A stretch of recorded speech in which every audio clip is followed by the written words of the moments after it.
Se celebró en Rafaela el Día de la Lealtad, día muy sentido para el ser peronista al recordar la gesta de aquel 17 de octubre. Se reunieron en el busto de Juan Domingo Perón, que se encuentra en Boulevard Roca, autoridades del partido, locales y sindicales a rendir su homenaje. Adrián Sola, presidiendo el Partido Justicialista en el departamento Castellanos en su consejería, nos decía: para nosotros los peronistas es un día de mucho sentimiento. Allá la historia lo decía, por el 45, cuando salió una gran cantidad de gente, una masa de trabajadores para pedir la liberación del general Perón, un líder que hasta en ese momento, era un hombre, un estadista, pero muy sencillo con sus conceptos, y ahí creo que empezó a gestarse el partido peronista. Y siempre hablamos de unidad, hablamos del consenso, que somos capaces de revertir las situaciones cuando así la gente lo necesita, porque no nos olvidemos que los trabajadores hoy están pasando momentos difíciles y bueno, por ende nosotros somos o tendremos que ser capaces de acercarnos, los que estamos en instituciones, bueno, brindarles nuestro apoyo y de poder gestar esto que siempre nos inculcó el general Perón. Yo lo decía recién en el acto. Uno tiene 50 años, no vivió quizás netamente lo que fue el peronismo de su inicio, pero nuestros padres lo vivieron y nos inculcaron eso. Y me parece que hoy con estas distintas vertientes, como lo dije también, el peronismo es un partido muy amplio, donde va a haber diferencias seguramente, pero creo que en el momento que la gente hoy nos necesita tenemos que estar unidos, discutamos mesa adentro, pero nunca con estas cuestiones de los egos, porque creo que, como lo dije, Perón fue un militar humilde, muy estadista y nos marcó la cancha con la soberanía, nos marcó con la independencia económica, con la justicia social, nos marcó con el respeto, con la solidaridad, de ayudar al que menos tiene, al que más nos precisa. Y bueno, creo que es hora porque tanto la provincia como la nación nos precisa. Marcelo Lombardo, secretario general de SOIVA, en representación de la CGT, dejaron su ofrenda floral y a este medio nos decía respecto a esta gesta recordada. Un día muy especial para el movimiento obrero. Uno siempre dice que hay fechas que marcan un antes y un después en la historia de los pueblos. Y hay pueblos que conmemoran su día de independencia, bueno, seguramente recordarán a algún próceres, pero no todos los pueblos tienen la posibilidad de conmemorar epopeyas colectivas, como es el caso de nuestra Argentina, que sin ninguna duda encuentra una epopeya colectiva en aquel 17 de octubre de 1945, y que sin ninguna duda marca un antes y un después en el desarrollo de la historia del país, porque fue el despertar de la participación política de las clases trabajadoras y más necesitadas, digamos. Aquel hecho tan particular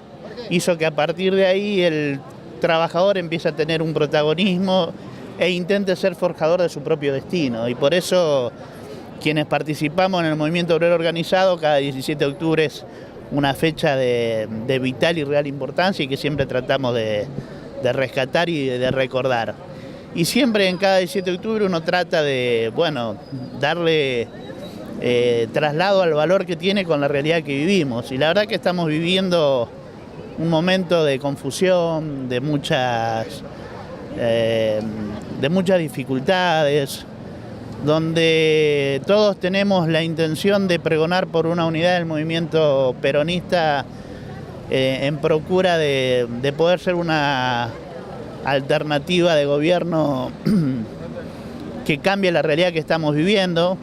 pero también es cierto que nos genera cierto desánimo, desazón, ver que esa unidad es difícil, que cuesta mucho, pero creo que tenemos que tener, aunque parezca paradójico, la humildad y la grandeza de poder despojarnos de intereses particulares en pos de lograr esa unidad, tratando de poder llevar al movimiento peronista nuevamente a las mayores consideraciones del votante argentino. Y no lo digo de una posición facilista, no soy una persona ingenua y utópica. Yo entiendo que el disenso es necesario, entiendo que el disenso también es sano para el desarrollo interno de las expresiones políticas. El peligro es cuando ese disenso se transforma en antagonismo, se transforma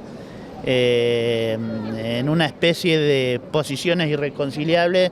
que hacen que las posibilidades de conseguir esa unidad sean más difíciles. Y creo que este 17 de octubre tiene que llamarnos a la reflexión y a la interpelación de saber que tenemos que hacer pie en esas dos, yo diría, valores que hice referencia anteriormente, en la humildad y en la grandeza, para saber que tenemos que pensar de manera colectiva para el bien colectivo, despojarnos de aquellos intereses particulares, saber mirarnos a la cara entre compañeros, resolver nuestras diferencias en las discusiones internas que debemos tenernos, pero salir fortalecido en una unidad que es necesaria para poder retomar la conducción de los espacios políticos en los que siempre estuvo unido el peronismo. Creo que este 17 de octubre ese es el gran desafío que tenemos, y al menos es la invitación que nosotros desde el movimiento obrero hacemos hacia todos los sectores políticos, incluso hacia el propio movimiento obrero organizado, ¿no? Que también tenemos nuestras diferencias y que también tenemos que zanjarlas.